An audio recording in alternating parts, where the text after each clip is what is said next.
11 साल जुमले बेमिसाल, हालत खस्ता हाल, ये असलियत है और ये जमीनी हकीकत है। आप शहर में गांव में चले जाइए, लोग आपको यही हकीकत बताएंगे। क्योंकि 11 साल की बात करी जाए तो 11 चीजों पर बात कर लेते हैं। बात तो कानून व्यवस्था से ही शुरू करनी पड़ेगी। ये सारा देश उद्वेलित है जो पहलगाम में हुआ, लेकिन 11 सालों में हमने कानून व्यवस्था को बुरी तरह से दम तोड़ते हुए देखा है। असलियत यह है कि 11 सालों में मणिपुर 2 साल से जल रहा है, प्रधानमंत्री वहां जाने का नाम नहीं लेते। कल मणिपुर में नई हिंसा हुई है जबकि राष्ट्रपति शासन लगा है।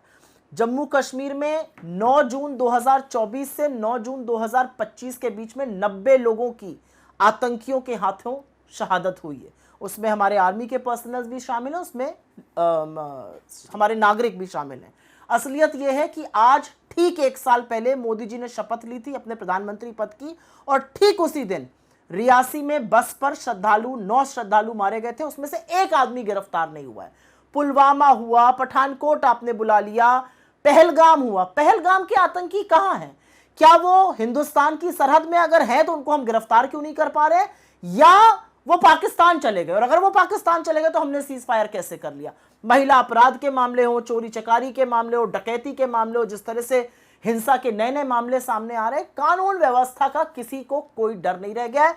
पूरी तरह से विफल है सरकार कानून व्यवस्था पर। यह मैं पहली बात कहना चाहती हूं, डींगे जितनी हाँक लें। दूसरी बात अर्थव्यवस्था पर करनी पड़ेगी। असलियत यह है, यह सरकार का आंकड़ा, यह मेरा आंकड़ा नहीं है, आर्थिक तंगी के चलते रोज 19 लोग आत्महत्या कर रहे हैं। इसका जिम्मेदार कौन है?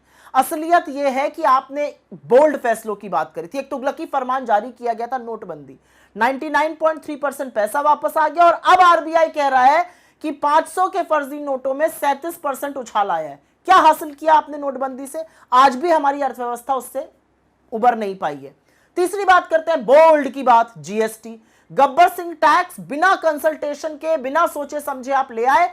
8 साल बाद भी उसमें लगातार सुधार करने की जरूरत पड़ रही है।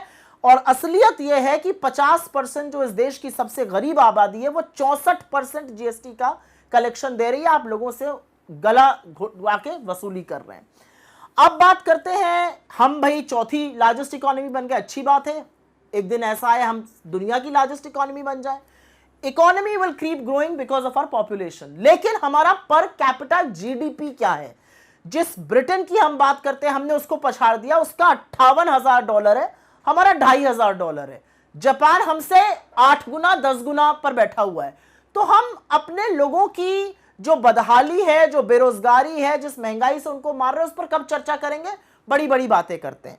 आपने बात करी अर्थव्यवस्था के बाद, चलिए बात करते हैं जीडीपी की। बहुत चर्चा हो रही है तो गैस, डीजल, पेट्रोल, महंगाई की बात कर लेते हैं। पेट्रोल से शतक लगवा दिया गया, डीजल को 100 के बिल्कुल करीब लेके आ गए। गैस ऐसी है कि लोग गैस को, चूल्हे को रखकर अपने यहां सुशोभित करके रखा हुआ है, खाना चूल्हे पे पक रहा है। ये सरकार के आंकड़े, अगेन ये मेरे आंकड़े नहीं है। महंगाई से ये देश त्रस्त है, महंगाई से औरतों की बदहाली है। और असलियत ये है कि ये सब आंकड़े प्रूफ कर रहे हैं। आज जो सेविंग रेट है वो आधा हो गया है। डोमेस्टिक सेविंग करीब 11.5 लाख करोड़ होती थी, वो 6.5 लाख करोड़ पर आ गई है। आज जो लोग अपना सोना गिरवी रखकर घर चलाने को मजबूर हैं, उनकी संख्या में 71% बढ़त हो रही है। कोई क्यों अपना सोना गिरवी लेके घर चलाएगा? क्योंकि उसके पास आज की तारीख में इतनी आमदनी नहीं है और महंगाई बढ़ती जा रही है। बड़ी बड़ी बातें हो रही हैं। तो चलिए कोविड की बात करते हैं। इस देश में इतनी बड़ी महामारी आई, विश्व में महामारी आई। इस देश ने लोगों को बिना ऑक्सीजन के तड़पते हुए और तड़प तड़प कर मरते हुए और गंगा में तैरती लाशें देखी हैं। इस देश ने वो तुगलकी फरमान देखा है जहां पर बोल दिया गया आज से लॉकडाउन हो जाएगा, और हजारों लाखों मजदूर चिलचिलाती हुई धूप में पैरों में छाले फपोले लिए अपने घर पैदल चलने को मजबूर हुए। और सरकार ने झूठ बोला सुप्रीम कोर्ट में कि एक आदमी भी सड़क पे नहीं है। ये असलियत है।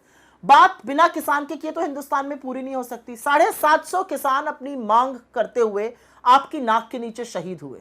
एक पूर्व गवर्नर का कहना है, और मुझे नहीं लगता वो झूठ बोलेगा, झूठ बोलते तो आप उसका सच बताइए, कि आपने कहा वो मेरे लिए थोड़ी मरे। उसके बाद भी ना आपने उनको एमएसपी दी, अभी तक कानूनी एमएसपी की घोषणा नहीं हुई है, और फसल बीमा से आप अपने दोस्तों को फायदा पहुंचाया, किसान को कुछ नहीं मिला। आज भी किसान अपनी फसल का उचित दाम मांग रहा है।